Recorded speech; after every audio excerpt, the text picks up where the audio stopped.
मध्य प्रदेश के धार जिले में कारम डैम हादसे को 2 साल का वक्त बीत गया है। आपदा आई और चली गई, लेकिन कई गांवों में बर्बादी के निशान आज भी हैं। 2 साल बीत जाने के बाद भी लोग उस घटना को नहीं भूले, क्योंकि उस हादसे ने जो जख्म दिए वो अभी तक हरे हैं। हादसे में अपना घर और ज़मीन गंवाने वालों को अब तक मुआवजे का इंतज़ार करना पड़ रहा है। देखिए पीड़ितों के दर्द को उजागर करने वाली हमारी ये खास रिपोर्ट। 2 साल बीते, बाकी है तबाही के निशान। जिंदगी तो बची, लेकिन लोग हैं परेशान।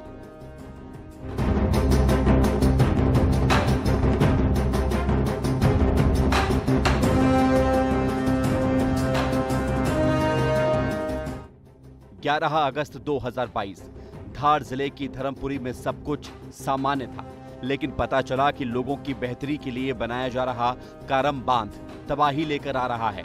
18 गांव को अलर्ट किया गया, लोगों को सुरक्षित स्थानों पर पहुंचाया गया। रेस्क्यू टीमों ने किसी तरह बांध फोड़कर पानी को निकाला। सब कुछ सामान्य हो गया, लेकिन आसपास बसे गांव के लोगों की जिंदगी पटरी पर नहीं लौटी। इस वक्त हम मौजूद है धार जिले के कारम डैम पर। कारम डैम वही है जहां पर आज से ठीक 2 साल पहले चाहे प्रधानमंत्री हो, मुख्यमंत्री हो, पूरे देश की इस कारम डैम पर नज़र थी। नज़र इसलिए थी क्योंकि कारम डैम में रिसाव चालू हो गया था और रिसाव धीरे धीरे बढ़ता जा रहा था, जिसके बाद तकनीकी सलाहकारों की मदद से यहाँ पर जो है पानी निकालने का प्रयास किए जा रहे थे। यहाँ पर कई मशीनों के माध्यम से पानी को यहाँ से धीरे से निकालने का प्रयास किया जा रहा था। मध्य प्रदेश शासन के कई मंत्री भी यहाँ पर डेरा डाले हुए थे। लोग आज भी मुआवजे के लिए परेशान हैं। कारम बांध से निकला पानी खेतों की मिट्टी बहाकर ले गया। आसपास की जमीनें जैसे बंजर हो गई।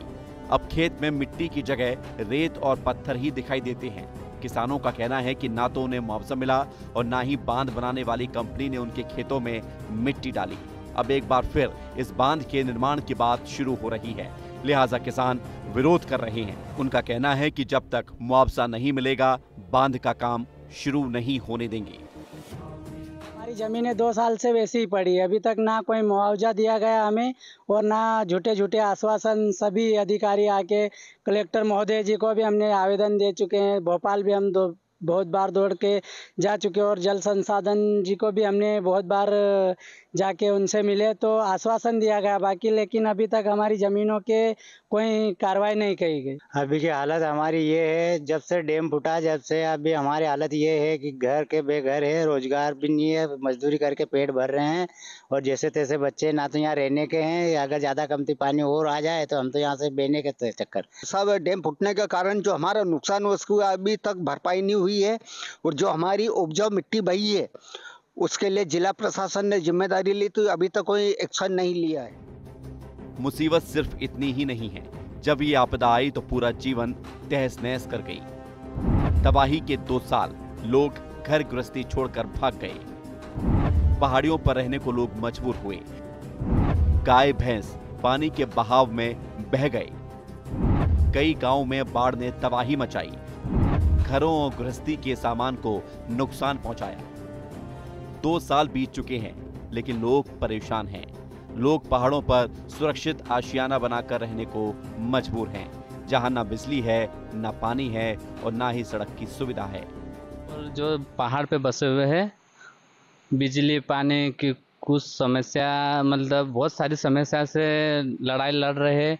नीचे से कम 4 या 5 किलोमीटर दूर से पानी भर के जो मोटरसाइकिल से कैन ले जा रहे हैं, बाकी कुछ सुविधा नहीं है यहाँ पे।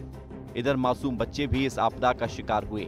स्कूल बह गया। हालात ये है कि कभी झोपड़ी में स्कूल लगता है तो कभी किसी के घर में शरण लेनी पड़ती है। इतना ही नहीं, पहाड़ी पर चल रहे स्कूल आने के लिए बच्चों को 4 किलोमीटर पहाड़ों और नदियों के किनारे से पैदल निकलना पड़ता है, जहां हर वक्त हादसे का खतरा रहता है। डैम बनने के कारण हमको स्कूल तो 4-5 किलोमीटर दूर जाना पड़ता है और वो पहाड़ी के रास्ते जाना पड़ता है, इसलिए काफी खतरा बना रहता है। अब हम ये भी समझ लेते हैं कि आखिर ये कारम बांध परियोजना है क्या। कोठीदा और भारोडपुरा बन रहा था बांध। 52 गांव में सिंचाई के लिए पानी पहुंचाने का लक्ष्य। 303 करोड़ रुपए से शुरू की गई योजना। 105 करोड़ रुपए की लागत से तैयार किया गया बांध। 75% काम पूरा हो चुका था बांध का, सिर्फ नहरों का काम शुरू होना था। 11 अगस्त 2022 में बांध से रिसाव हुआ। शासन प्रशासन अलर्ट मोड पर रहा। 3 दिन तक रेस्क्यू ऑपरेशन चलता रहा। 14 अगस्त को बांध फोड़कर पानी निकाला गया। अब एक बार फिर बांध के निर्माण की तैयारी है और उसी कंपनी को ये जिम्मा सौंपा गया है जिसने इसे बनाया था। किसान गुस्से में हैं क्योंकि वो अभी भी मुआवजे और बाकी सुविधाओं के लिए भटक रही हैं। 2022 की आपदा ने उन्हें घर और जमीनों से बेदखल कर दिया, लेकिन प्रशासन ने आज तक उनकी सुध ही नहीं ली। विस्तार न्यूज के लिए सैयद जफर अली की रिपोर्ट।